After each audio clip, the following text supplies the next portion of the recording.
welcome everybody. Sorry for the weirdness.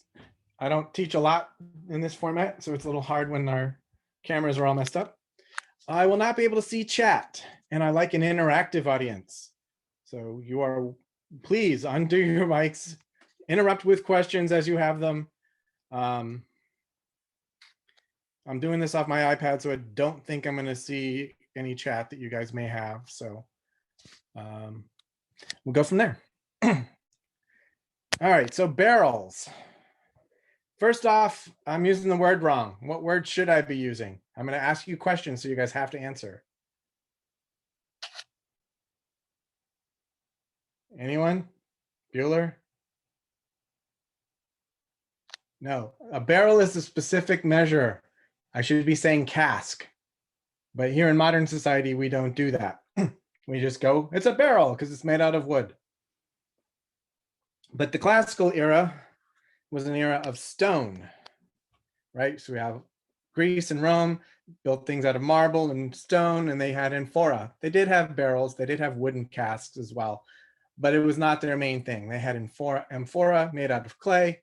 And so these are impervious. You don't get air coming into the mixture. They're usually sealed with wax. And so whatever you put in them stayed pretty much what it is, which is why when we dig up triremes from the Mediterranean and they're full of amphora of wine, the wine's probably pretty close to whatever it was, aged 1,000 years, but pretty close. But our medieval period is a period of wood. Our Germanic ancestors liked to build things out of wood. They built their houses, their temples, and their storage devices out of wood. And that's where we get casks and barrels from. And most of what they transported then were in wood. And it leads to some nice and interesting things. So we're going to switch the camera view and I'm going to show you a few things here.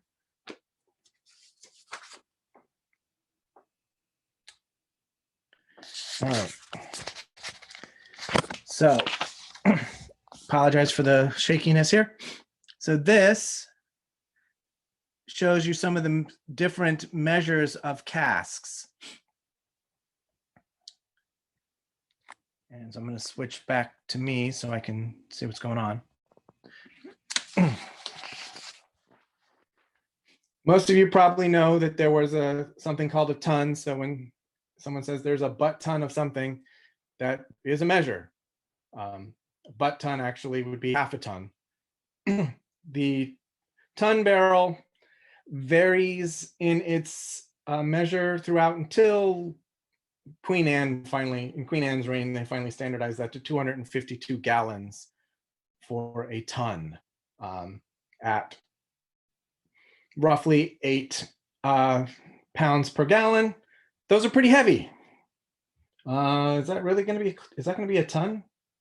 That's going to be what, 1,600 pounds. So yeah, that's probably close to 2,000 pounds. That's probably close to a ton. And then we go down. So we go down to a barrel. What we say barrel is 1/8 of a ton, or about 36 imperial gallons. And they come in even smaller measures. There's a couple of songs I really love by the Poxy Boggards. If any of you are familiar with them, thank you. They're a group out of California. Bring Us a Barrel is one of the songs they do, which tells you all about your barrel sizes, which is a fun little song. The Barley Mow, which is another kind of singing song, race song, kind of like the Rattling Bog. That's all about harvesting barley and making beer, and it talks about your measures as well. So 2 little songs to learn if you need to keep your measures straight. That'll help out a lot here. All right, so that's our barrels. So let me show you where we are. We're in my vinegar room. And I'll back up a little bit. And this is my collection of casks, about 2/3 of which are actually in use at the moment. And we're going to start with prepping a cask. And then we're going to talk about why we use casks. So this little guy here, this is just a tiny little liter cask. And we're going to prep it, and we're going to talk about prepping. So let's go to my kitchen. we will need the spigot. I apologize for the whipping around. I'll try not to do that to you. That give you motion sickness.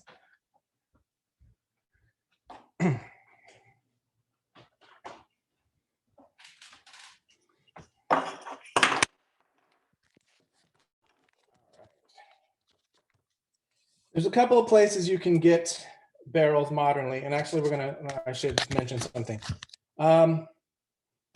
What things do we use barrels for modernly a lot now? Anyone have input on that?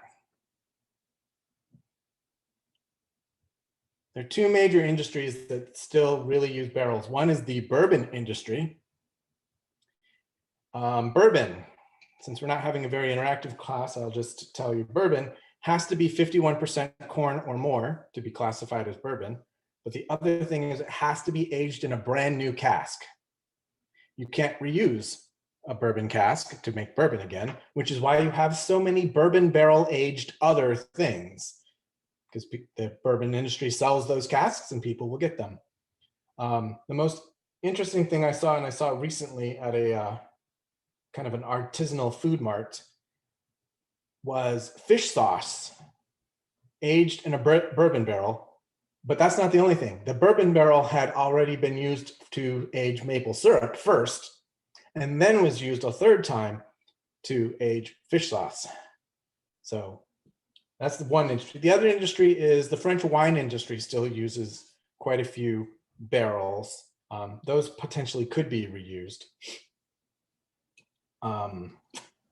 If I had come across this 20 years earlier, I probably would have tried to learn to be a cooper.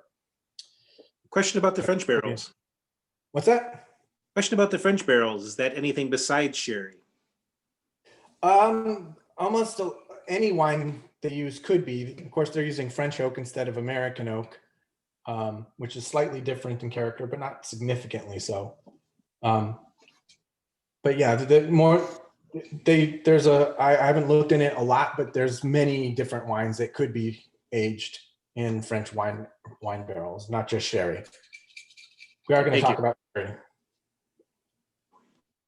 Let's see, the camera is not picking this up. Where is the camera on this silly thing? Over here. It's picking up my thumb. Oh, it's on the back. I pushed the backside button. That's the problem. All right, here we go. So little barrel. So when you get these barrels, a couple of places. I get mine from a place called Oak Barrels Limited. They will sell up to a 20-liter barrel, which is a little bit more than 5 gallons, and down to a 1-liter barrel. I think there's a place called Redhead Barrels that I've heard of that sells similar product. I know when I was at Great Fermentations in Indianapolis, that's what they carried.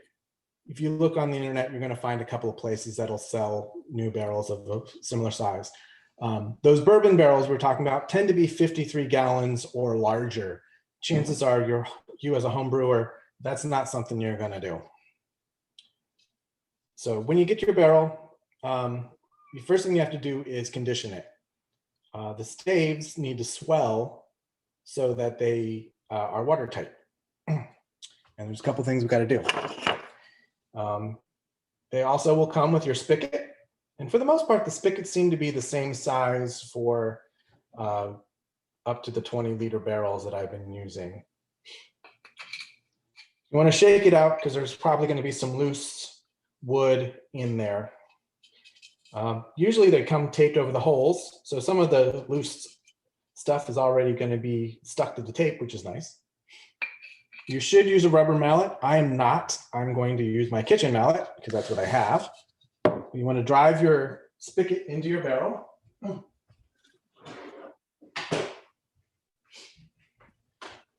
Just 1 or 2 good taps will get that stuck in there. Then you're going to fill it and see if it leaks.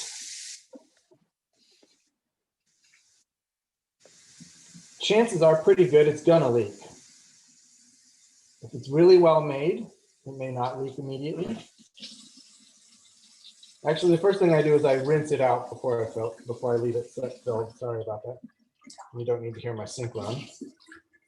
So you put your spigot in so the water just doesn't run out everywhere. And that helps get rid of some of the wood that's still in there. All right, so we're gonna fill it up. Those little pieces of wood can get stuck in your spigot later, so that's why you want to kind of get as many of those little pieces out as you can. It doesn't hurt the flavor of whatever you're doing, but yeah, it's annoying when the spigot doesn't work. All right, so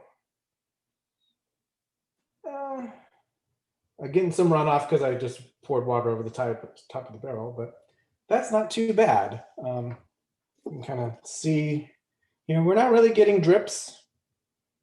So I'm still gonna let this sit overnight just to make sure. Sometimes you will get a barrel that leaks profusely. The instructions always tell you to use boiling water. I use tap to start with. If it doesn't seal with tap water, go ahead and put some boiling water in there. And that'll also make it seal faster as it warms up the wood and gives it some elasticity. So we'll just let that sit. Usually put a towel under it or something, unless you don't mind the water running all over your counter or wherever you're going to set it up. All right, so now we're going to go back to the room and talk about barrels.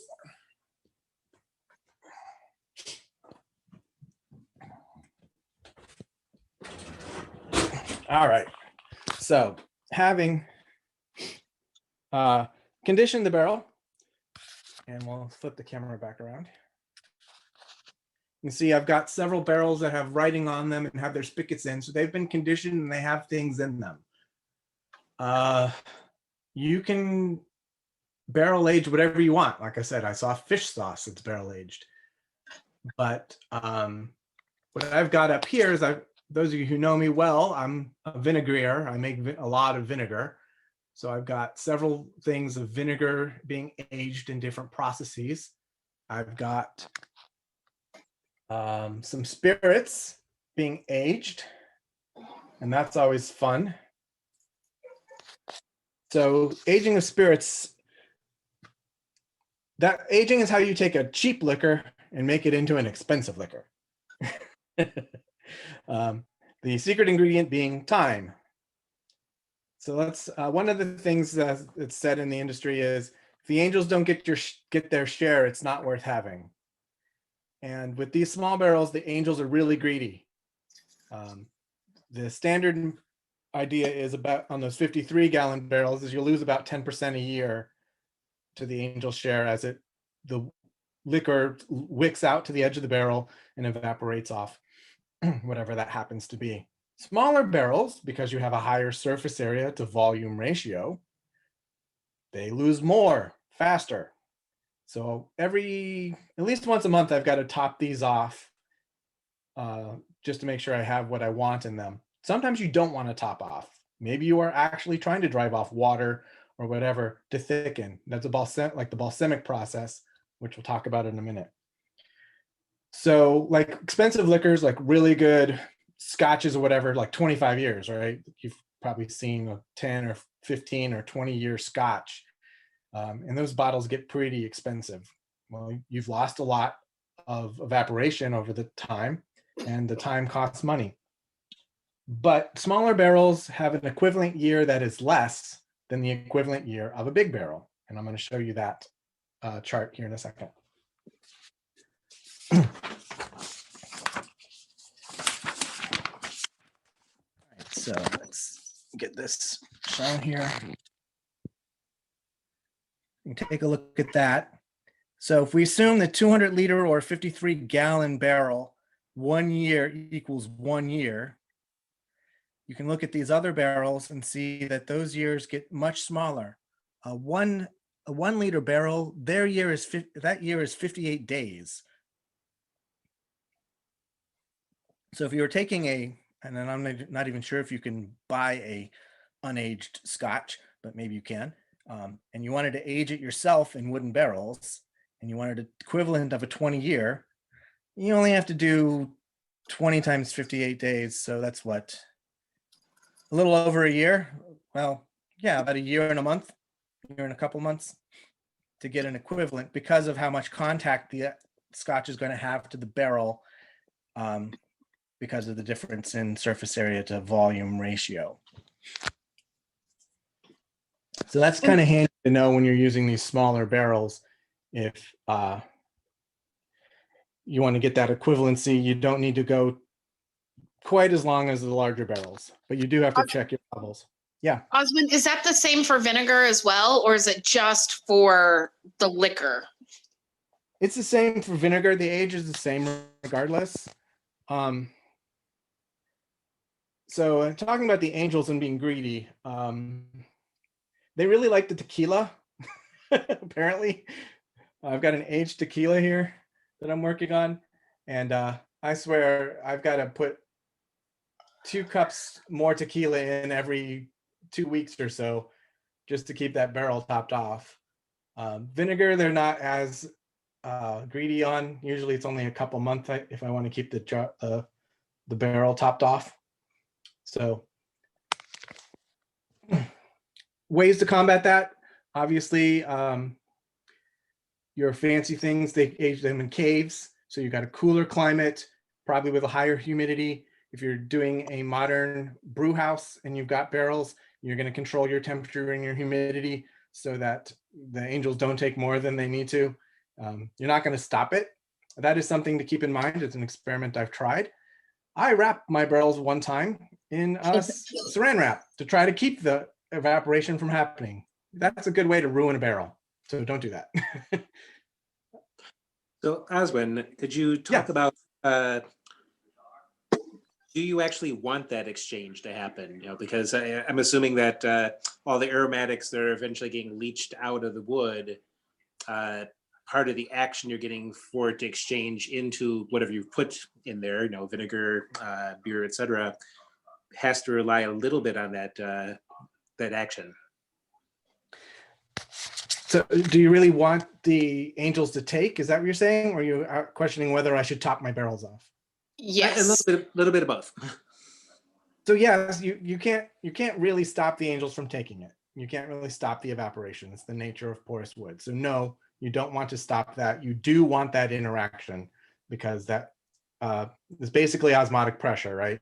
The alcohol or whatever has to go into the wood so that the flavors, the vanillin, the tannins, etc., in the wood come out into the liquor. So you need to have that happen. Right. What I'm sort of asking is, you sort of described how changing humidity and other things can control the rate a little bit. Does increasing the rate actually pull more stuff into what you put in there, or is that not really a strong benefit?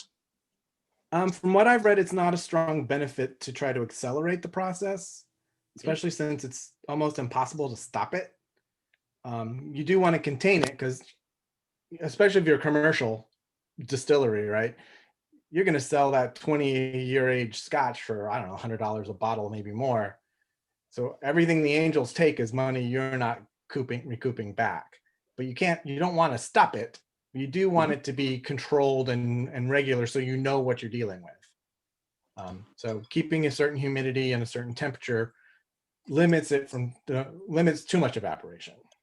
Okay. What about when you add in the extra liquid? Like when you were saying you have to add in extra tequila to the cask, does that change the flavor because now you're diluting the oak or the flavor profile with more of the tequila flavor profile? So wouldn't you want to just leave that even though you'd get a smaller amount?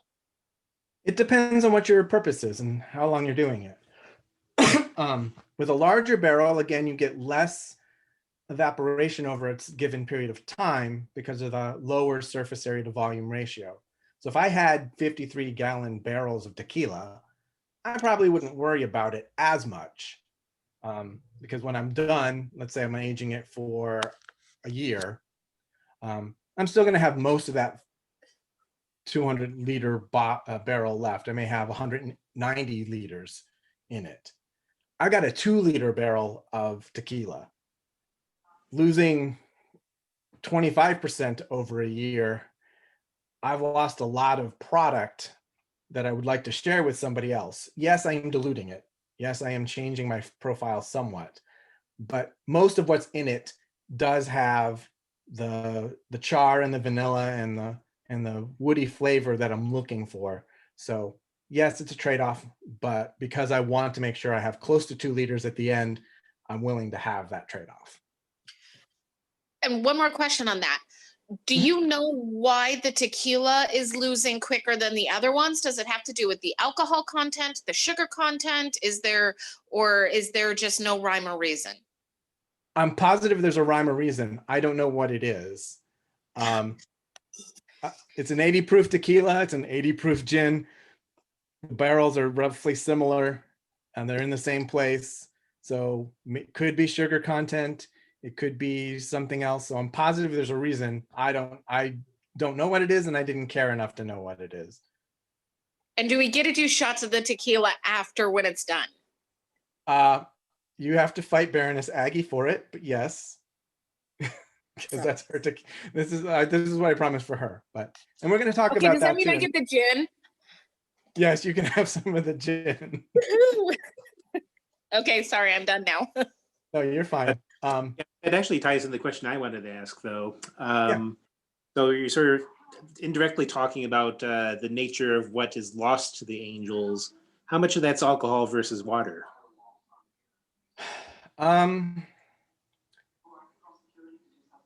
That's one. It's going to depend on what you're putting in it, obviously. But if we're talking spirits, you are going to lose some water, but alcohol tends to be more volatile than water. So you should be losing more alcohol than water content. That being said, I didn't measure it, but you're going to lose some of each. Yes. Okay. Now, go ahead. Finish your question.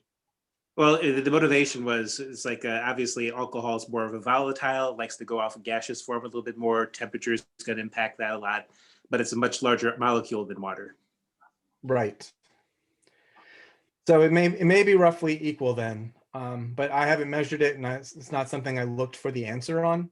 That being said, when I do my vinegars, for instance, a lot of what I know for sure, a lot of what's coming off is the water as opposed to the acetic acid. You can still, because I do measure the pHs on those, and that's something I care a lot about, so I'm more focused on that. So yeah, you can get some concentration in either acetic levels or potentially alcohol levels by allowing the evaporation to happen. Okay, thank you. So let's see, what was the next thing? So let's talk about, or at least show you some processes. So we know in the Middle Ages, there's 3 processes I want to talk about, and two of them are vinegar. All three of them are vinegar related, but one of them can apply to alcohol pretty easily. So in about 1350, we get the Orleans process for making vinegar. And what this process is they have a large wine barrel. They drill 2 holes in the top in the barrel heads and stuff them with cotton. This is to allow the oxygen flow to go in, and you've probably got some acetobacteria already floating around in there. And what this does is it makes a continuous generation process.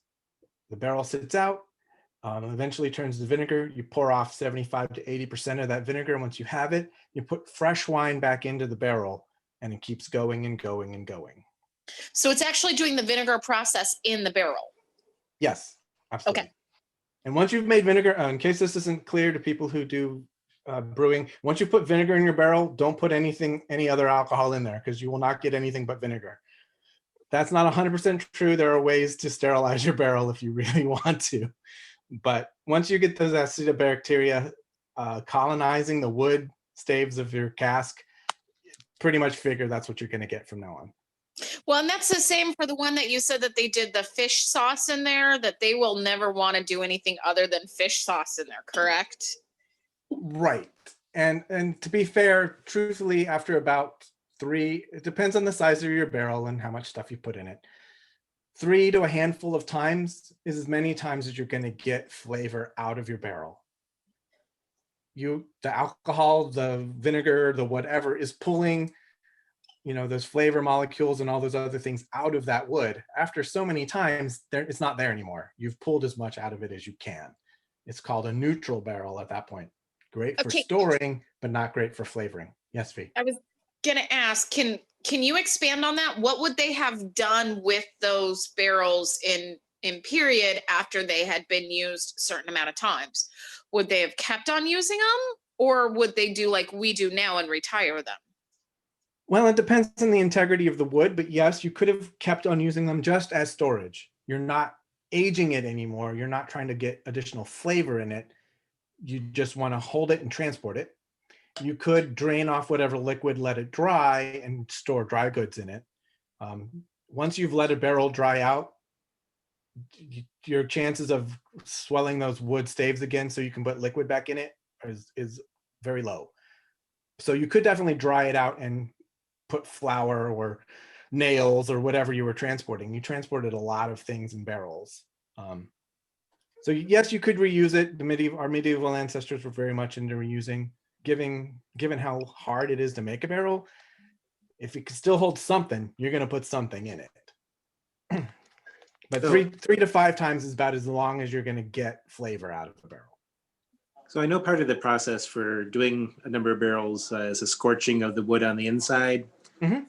Is there any process that maybe redoes that without unmaking the barrel? Would that help? Ooh, that's a good question. I have not heard of that. Just because I've seen how barrels are made. And yes, you can replace a barrel head, though it is not easy. Generally how these are charred, and almost all the barrels are charred. You can use an uncharred barrel, but let's take a look at a barrel here. Is before you put on these last hoops, you would have barrel halfway hooped and open, and then you would prop this up over a flame with the open head at open area and char the inside of the barrel with a flame that way. Once it's charred, then you would finish bending your staves, putting on your hoops, and putting on that barrel head, the blast head. Like I said, that's a really hard process to reverse and try to get flame back into that barrel. And also, you probably have alcohol fumes in that barrel. Can I ask 2 questions on that? One is, why did they start charring the inside, and when did they start charring the inside? So why is you can use an uncharred barrel. If you like Retsina and you like very resinous drinks, you would use an uncharred barrel because that's what you're going to be pulling out is those wood resins and whatnot. Charring changes those molecules so that the resin is now caramelized a bit, and you get those vanillins, you get those tannins. It's the char that gives you the color and gives you the compounds you're looking for flavor-wise. Now, if you were making Retsina, you would have an uncharred cask that you would put the Retsina in because you want that resin flavor. So most times you would char, but if you didn't want to, you didn't have to. That was the one question. What was the other question? When did they start charring the inside?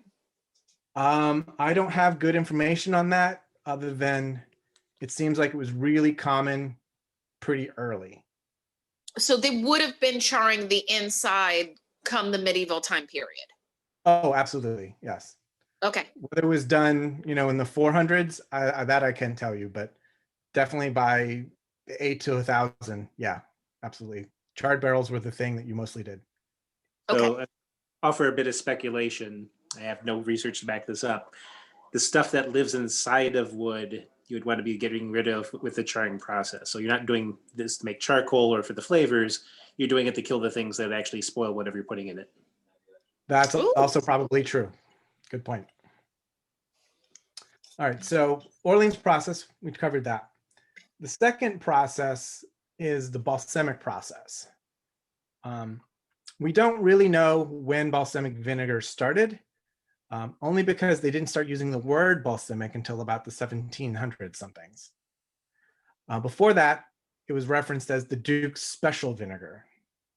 Is it the same thing as balsamic vinegar? I contend that it is. I've been challenged on that.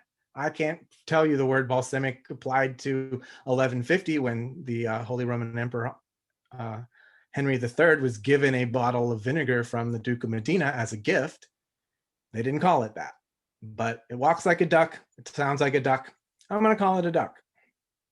That said, so this process is where we want the evaporation to happen, because what you do is you take your vinegar, you put it in a large barrel, and there's 7 different kinds of wood, and I don't have them memorized, but you put it in a barrel of a certain kind of wood. You let that go for a period of time. Then you put it into a smaller barrel next of a different kind of wood, so on and so on and so on, until you've gone about 25 years.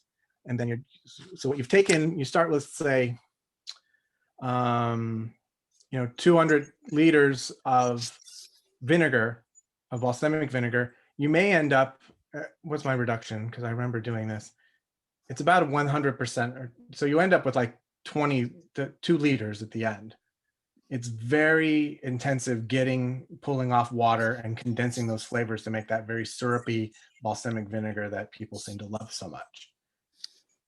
And balsamic vinegar actually wasn't very popular until the Napoleonic times. So once Napoleon invaded Italy and his soldiers found these stores in the caves of Medina and Abruzzo, they're like, hey, this is good stuff. Let's take it back to France. And then everybody wanted it. So that's the second process. The third process is the Solera process. And this is a modern process, though there's no reason medieval people couldn't have come up with it.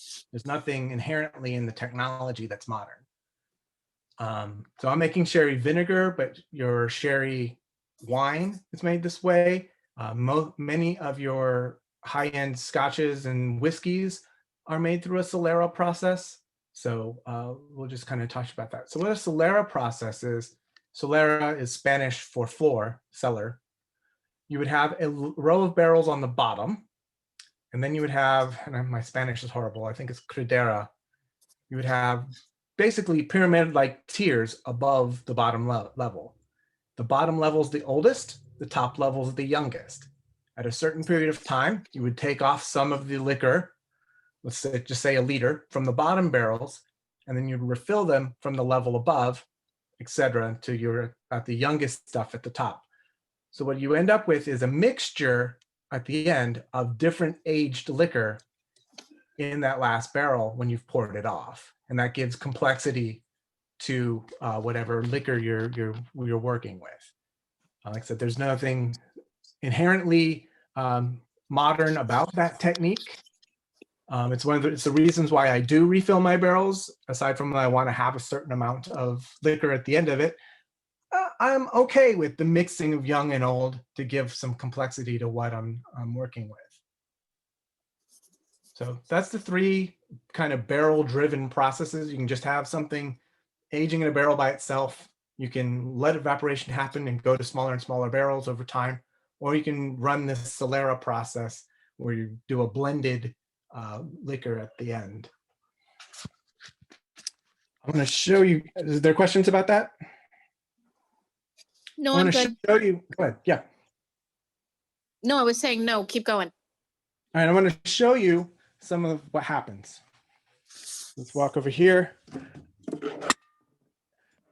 So this is the tequila that I'm using for this aging process. You can see it's clear. And I'm going to pour some out of the barrel. And we're going to taste it. So I'm going to put you guys down for a second.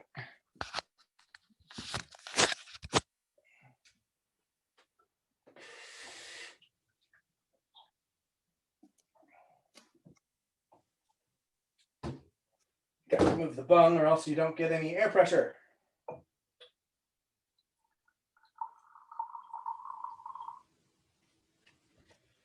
All right.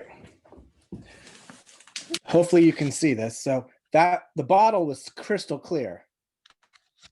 And this coming out, and that's, I wrote the date. So that's about 4 months in the barrel. And it's got a little bit of color. And give it a little taste here.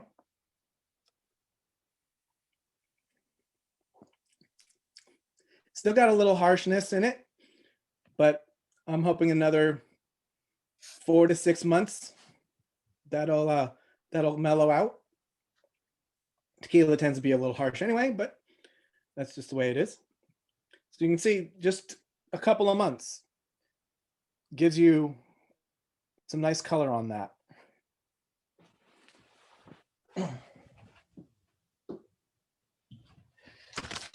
Let's see, what else did I want to say about barrels?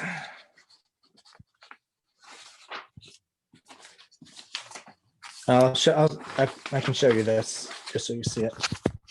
So this is the Solera process kind of in a diagram form.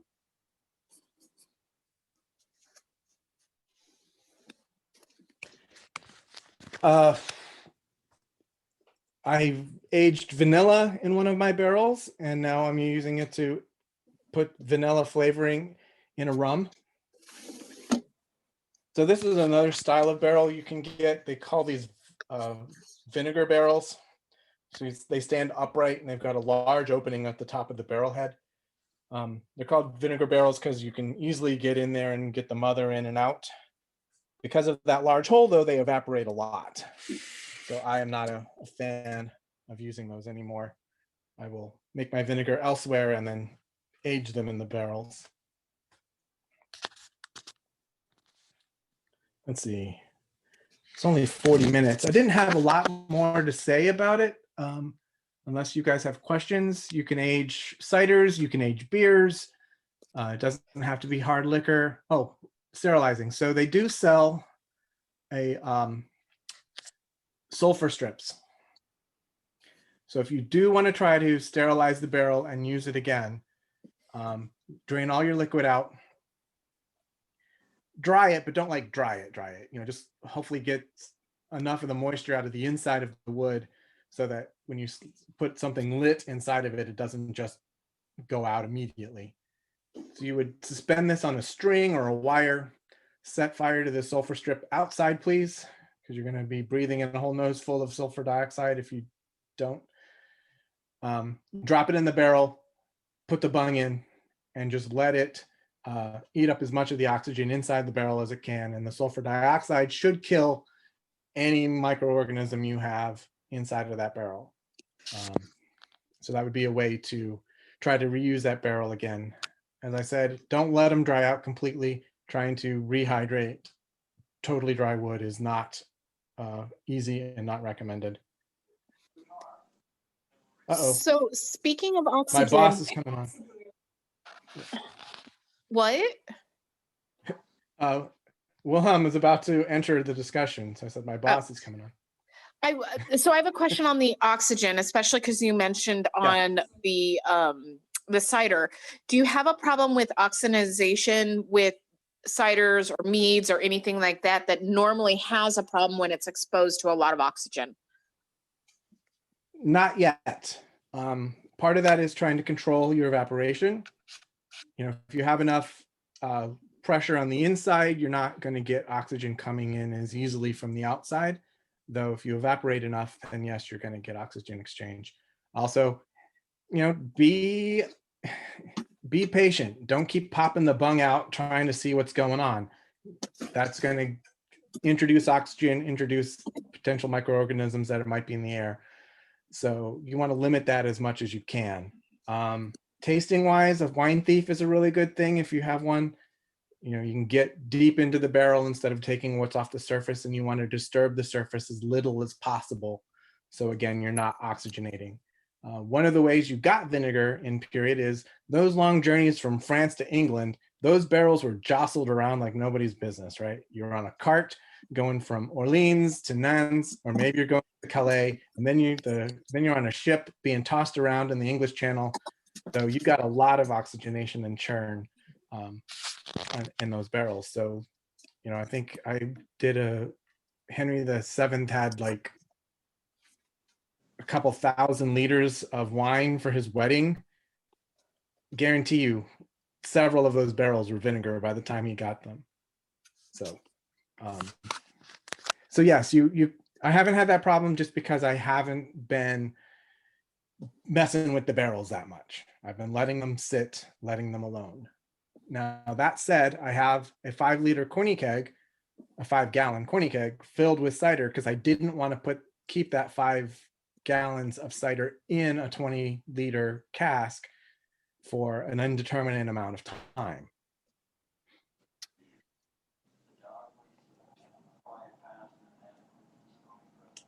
Other questions? So you primarily do vinegars? I do. I do vinegars and then some ciders and a little bit of mead. Okay. So I think my interest is primarily for beers, and I'm going to start doing mead sometime soon. One of the things I'm keeping an eye on is, how much space you're using here. This usual problem of anybody doing brewing, you eventually start accumulating stuff until you filled an entire basement. Yeah. So if you manage to keep this sort of contained to one wall, or do you find yourself sort of craving, more space? Well, as with almost every SAA hobby, it will eat up as much space as you give it, right? Mm-hmm. This is the third iteration of shelves that I've used in this setup, but this is the most barrels that I need. Every project I've thought of needing is here. Just so you can get a sense of size, I'm gonna pull an empty one out. Oops.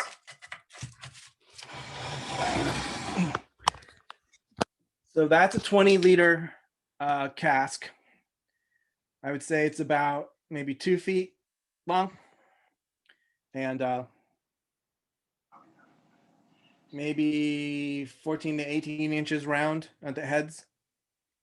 So you can see if it fits on the bottom level of that shelf unit pretty well.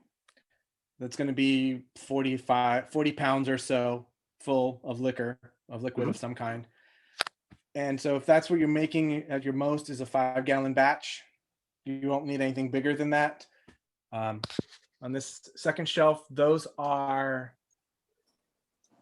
5-liter casks there. So that's a little bit more than a gallon. Okay. So, 2 questions around that. Yeah. What's the rough cost that you're paying for, each of those new, for the 1 liter and the 5-gallon ones? Yeah, that's the other thing. So these are not necessarily cheap. It depends on what you consider expensive or not. The 2-liter ones, which are the ones I use the most of, as you can see, those run me about $50 a piece. Ooh, ouch. The 20-liter ones are about 150. As they get bigger, the cost per liter, if you will, is less, just because the amount of wood is not as extreme. One of the things I do want to point out is that there is a slight difference when you're dealing with aging in these kind of barrels as compared to cask aging for some of the beers when it comes to the carbonation levels. Because on these, you can actually go ahead and you can go in and you can try and you can open them up and you can use the thieves and stuff like that. And I do know that when Dye has done the cask conditioned ales and stuff like that, you basically need to you need to use a spike in order to get it open, because you need that seal on it with the ales in order to get the carbonation level. So there is a slightly different kind of cask that you want to use for beer, if that is where you're going on that. Okay. Now, part of the reason for the class is to find out what I didn't know. So this has all been very helpful. And I think probably the biggest thing that you've told me that I didn't know was that the smaller barrels, I think you call them barrel years, you can actually get the effect without having to wait forever. Yeah, I had to do that calculation for the balsamic because I wasn't going to have 53 gallons of balsamic vinegar, for one, and two, I wasn't going to have 25 years before I wanted to show people what I could do. Fortunately, I came across that chart from one of the barrel manufacturers. So I only have to wait 4 and some years to show you what I can do. But as a mead maker, or as a winemaker, or even as myself who does more distilling than any of the other ones, that's kind of a cool thing to know. So that way we can go ahead and get some of the smaller barrels and we can age something, just 4 years and have it come out and be the equivalent of like $100 bottle of mead, which is kind of fabulous. Right. And just make sure you say that. I mean, I don't know who's going to take issue, but say it's the equivalent of, not that you aged it for 25 years. Somebody will quibble. Question, do they So when they're really aging these scotches and bourbons, are they really aging it for those longs, or is it the equivalent? I can only assume that whatever regulatory agency is responsible is telling them it has to be that long. I don't really know.